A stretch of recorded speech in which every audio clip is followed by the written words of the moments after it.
Constitutional values and fundamental duties of India, ভারতের সাংবিধানিক মূল্যবোধ এবং মৌলিক কর্তব্য।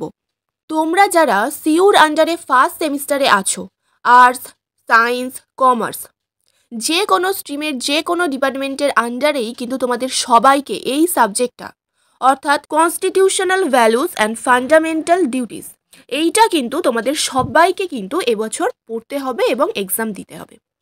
এবং আজকের ভিডিওতেই সেই সংক্রান্ত সব কিছুই তোমাদের সাথে আলোচনা করব। তোমাদের কি কি চ্যাপ্টার আছে, কোয়েশ্চেন প্যাটার্ন কেমন হবে, একটা অধ্যায় ভিত্তিক তোমাদের কিন্তু আমি কিছু প্রশ্ন বলে দেব। শুধুমাত্র সেই প্রশ্নগুলো পড়লেই কিন্তু তোমাদের হয়ে যাবে, ঠিক আছে? চলো এবার ফার্স্টে একটু কোয়েশ্চেন প্যাটার্নটা দেখে নিই। দেখো, আচ্ছা, প্রথমেই দেখো তোমাদের কিন্তু 50 নম্বরের পুরো পরীক্ষাটা থাকছে। সেখানে মডিউল 1 এবং মডিউল 2 এইভাবে কিন্তু ভাগ করা থাকছে। মডিউল 1-এ তোমাদের 25 নম্বরের দুটো প্রশ্ন থাকছে, তার মধ্যে থেকে একটা তোমাদের লিখতে হবে। এবং একইভাবে মডিউল 2-এ কিন্তু 25 নম্বরের দুটো প্রশ্ন থাকবে, সেখান থেকেও কিন্তু যে কোনো একটা তোমাদের লিখতে হবে। এবার কথা হচ্ছে এই 25 নম্বরটা তোমাদের কিন্তু ভেঙেও থাকতে পারে, মানে পার্টের প্রশ্ন কিন্তু তোমাদের থাকতে পারে। ধরো তোমাদের 5 + 10 + 10 এইভাবে আসতে পারে, বা 15 + 10 বা 5 + 5, মানে এইভাবে কিন্তু এই 25 নম্বরটা তোমাদের বিভাজন হয়েও যেতে পারে। আবার একেবারেও 25 নম্বরে হয়তো দেবে না, যতটা সম্ভব মনে হয়, কারণ এত বড় কোয়েশ্চেন হয়তো তোমাদের দেবে না, যতটা সম্ভব পার্টেই কিন্তু তোমাদের আসবে। আচ্ছা, এইবারে যে তোমাদের অ্যান্সারটা লিখতে হবে সেটাও কিন্তু ইউনিভার্সিটির তরফ থেকে বলা হয়েছে যে 400 ওয়ার্ডের মধ্যে তোমাদের কিন্তু অ্যান্সারটা লিখতে হবে।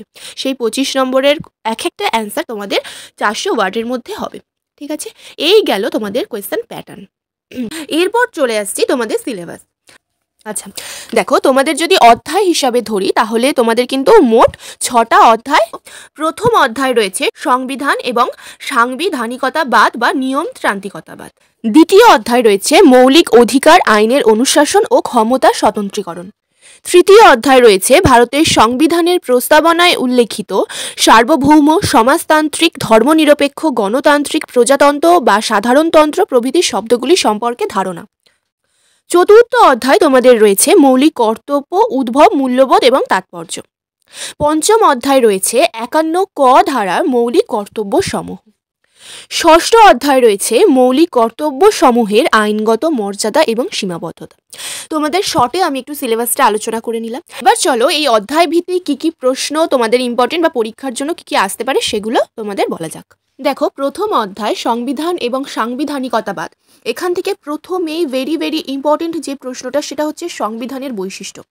সংবিধানের বৈশিষ্ট্য কিন্তু পরীক্ষায় আসবেই। দেখো আমি স্টারও দিয়েছি, যেগুলো কিন্তু খুব ইম্পর্টেন্ট হবে এগুলোর মধ্যে, সেগুলোতে কিন্তু স্টার দেওয়া রয়েছে। এবং তোমাদের সুবিধার্থে কিন্তু আমি নম্বর বিভাজনও করে দিয়েছি। যেমন এই সংবিধানের বৈশিষ্ট্যটা কিন্তু 10 বা 15, এই দুটোর মধ্যে যে কোনো একটা নম্বরে কিন্তু তোমাদের আসতে পারে, 10 বা 15। এরপরে 2 নম্বরের প্রশ্ন দেখো, গণপরিষদের গঠন সম্পর্কে আলোচনা করো। এই প্রশ্নটা যদি আসে তাহলে কিন্তু 5 বা 10, ঠিক আছে? এটা স্টার দেওয়া নেই, অর্থাৎ এটা মোটামুটি ইম্পর্টেন্ট, আসতে পারে নাও আসতে পারে। এবার দেখো 3 নম্বর প্রশ্ন, ভারতীয় সংবিধানের প্রস্তাবনা সম্পর্কে আলোচনা করো। এটাও কিন্তু 2টো স্টার রয়েছে, এটাও কিন্তু ইম্পর্টেন্ট, এটা 10 বা 5 তোমাদের আসতে পারে। 4 নম্বর দেখো, সাংবিধানিক মূল্যবোধ হিসাবে সৌভ্রাতৃত্বের ধারণাটি ব্যাখ্যা করো। এটা 5 আসতে পারে। 5 নম্বর দেখো, সংবিধান ও সাংবিধানিকতাবাদের মধ্যে পার্থক্য আলোচনা করো। এই প্রশ্নটা যদি আসে তোমাদের কিন্তু এটা 5 আসতে পারে, ঠিক আছে? ফার্স্ট চ্যাপ্টার বা প্রথম অধ্যায় থেকে কিন্তু এই 5টা প্রশ্নই তোমাদের জন্য রেখেছি। প্রথম অধ্যায় থেকে এই 5টা প্রশ্ন পড়লেই কিন্তু তোমাদের হয়ে যাবে, আর কোনো প্রশ্ন তোমাদের পড়তে হবে না। আচ্ছা, এবার চলে যাচ্ছি দ্বিতীয় অধ্যায়। দেখো, দ্বিতীয় অধ্যায়ে প্রথম প্রশ্ন রয়েছে সংবিধানে উল্লেখিত মৌলিক অধিকারগুলি আলোচনা করো। এটা আসলে 15তে তোমাদের আসবে। 2 নম্বর দেখো, ভারতের সংবিধানে বর্ণিত সাম্যের অধিকার আলোচনা করো। এটা 10 বা 15 তোমাদের আসতে পারে এবং এটা কিন্তু তোমাদের জন্য ইম্পর্টেন্ট, ভেরি ইম্পর্টেন্ট। 3 নম্বর দেখো, আইনের অনুশাসন সম্পর্কে ডাইসির অভিমত ব্যাখ্যা করো বা নীতি।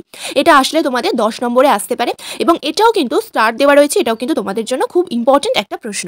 4 নম্বর দেখো, ভারতের সংবিধানে বর্ণিত স্বাধীনতার অধিকার আলোচনা করো। অর এটা এইভাবেও আসতে পারে যে ভারতের সংবিধানে 19 নম্বর ধারায় উল্লেখিত স্বাধীনতার অধিকার আলোচনা করো। একই অ্যান্সার হবে কিন্তু দুটো প্রশ্নে, যে স্বাধীনতার অধিকার। এটা কিন্তু তোমাদের 10 বা 15তে আসতে পারে এবং এটাও কিন্তু স্টার দেওয়া রয়েছে, এটাও কিন্তু তোমাদের জন্য ভেরি ইম্পর্টেন্ট। এবার 5 নম্বর দেখো, আইনের অনুশাসন বলতে কি বোঝো। এটা কিন্তু আসলে তোমাদের 5 আসবে। দেখো, এই তোমাদের ইম্পর্টেন্ট ইম্পর্টেন্ট প্রশ্নগুলোই রাখা হয়েছে। এবার যেগুলো স্টার দেওয়া রয়েছে সেগুলো ভেরি ভেরি ইম্পর্টেন্ট, মানে আসবেই, 100% আসার চান্স রয়েছে। এগুলো আগে পড়বে, তারপর যেগুলো স্টার দেওয়া নেই বাকিগুলো তারপর পড়বে। এরপর 6 নম্বর প্রশ্ন দেখো, ক্ষমতা স্বতন্ত্রীকরণের মূল নীতিগুলি আলোচনা করো, এটা 5-এ। এবং একটা এক্সট্রা প্রশ্ন তোমাদের দেওয়া রয়েছে, কোয়েশ্চেন টাফ এল এটা আসতে পারে, সেটা হচ্ছে ভারতের সংবিধানে উল্লেখিত শিক্ষা ও সংস্কৃতির অধিকারগুলি আলোচনা করো, এটা আসলে কিন্তু 10-এ তোমাদের আসবে। এরপর দেখো তৃতীয় অধ্যায়ের প্রথম প্রশ্ন, বর্তমান সময়ের প্রেক্ষিতে ভারতকে একটি ধর্মনিরপেক্ষ রাষ্ট্র বলে তোমার মনে হয়?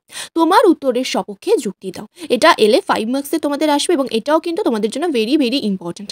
এবার 2 নম্বর দেখো, ভারতের সংবিধানের প্রস্তাবনায় উল্লেখিত সার্বভৌম শব্দটির অর্থ ব্যাখ্যা করো। এটাও এলে কিন্তু তোমাদের 5 মার্কসেরই আসবে। এবার 3 নম্বর দেখো, ভারতের সংবিধানের প্রস্তাবনায় উল্লেখিত সাধারণতন্ত্র বা প্রজাতান্ত্রিক শব্দটির অর্থ ব্যাখ্যা করো।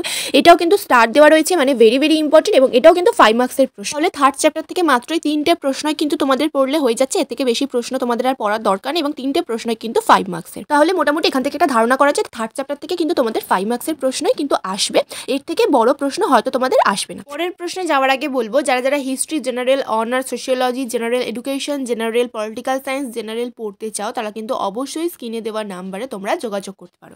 এবার দেখো চতুর্থ অধ্যায় কি কি প্রশ্ন আছে। 1 নম্বরে রয়েছে ভারতীয় সংবিধানের মৌলিক কর্তব্যের উদ্ভবের প্রেক্ষাপট লেখো, 10 বা 5।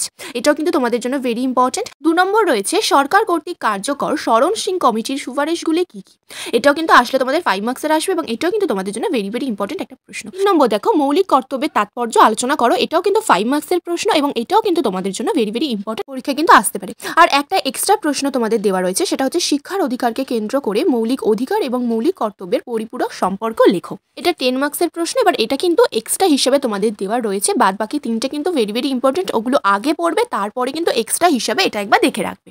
এবার দেখো পঞ্চম অধ্যায়, সেখানে 1 নম্বর প্রশ্ন রয়েছে সংবিধানের 51A নম্বর ধারার মৌলিক কর্তব্যগুলি উল্লেখ করো, অর ভারতের সংবিধানে উল্লেখিত মৌলিক কর্তব্যগুলি আলোচনা করো এবং এর গুরুত্ব লেখো। দুটো কিন্তু একই প্রশ্ন, একই অ্যান্সার হবে এবং এই চ্যাপ্টার থেকে কিন্তু একটাই প্রশ্ন তোমাদের দিচ্ছি এবং যদি এই চ্যাপ্টার থেকে প্রশ্ন আসে তাহলে কিন্তু এই প্রশ্নটাই তোমাদের আসবে, যেটা 5 বা 10 মার্কসের আসতে পারে। এবার দেখো একদম শেষ অধ্যায়, মানে ষষ্ঠ অধ্যায়, সেখানে 1 নম্বর প্রশ্ন রয়েছে মৌলিক কর্তব্যের আইনগত মর্যাদা সম্পর্কে ভার্মা কমিটির পর্যবেক্ষণ আলোচনা করো, যেটা 5 নম্বরের প্রশ্ন।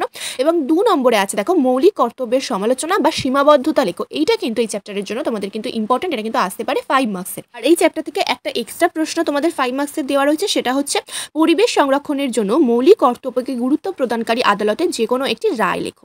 বেশি কিন্তু 2 নম্বরের প্রশ্নটা তোমাদের জন্য কিন্তু বেশি ইম্পর্টেন্ট, ওটা ভালো করে পড়ো এই চ্যাপ্টার থেকে। আচ্ছা, এটা কিন্তু তোমাদের একটা ওভারঅল সাজেশন, কিন্তু তোমাদের অধ্যায় ভিত্তিক একটা সাজেশন দেওয়া হলো। পর কিন্তু একটা শর্ট বা ফাইনাল সাজেশন তোমাদের আসবে, বাছাই করা মাত্র কয়েকটা প্রশ্ন কিন্তু ভেরি ভেরি ইম্পর্টেন্ট, যেগুলো পরীক্ষায় আসবেই সেই রকম প্রশ্ন তোমাদের থাকবে, সেটা কিন্তু পরীক্ষার আগে আগে তোমাদের দেওয়া হবে। সেটা যদি তোমরা সবার আগে পেতে চাও তাহলে কিন্তু তোমাদের অবশ্যই চ্যানেলটিকে সাবস্ক্রাইব করে রাখতে হবে। 6টা অধ্যায় থেকে কিন্তু বাছাই করা মাত্র কয়েকটা প্রশ্ন সেখানে থাকবে, যেগুলো পরীক্ষায় আসবে। এই ভিডিওটা যদি একটু হেল্পফুল মনে থাকে তাহলে অবশ্যই কিন্তু ভিডিওটি লাইক করো, কমেন্ট করো, শেয়ার করো, আর কি ধরনের ভিডিও তোমরা চাইছো অবশ্যই কিন্তু কমেন্ট করে যাও।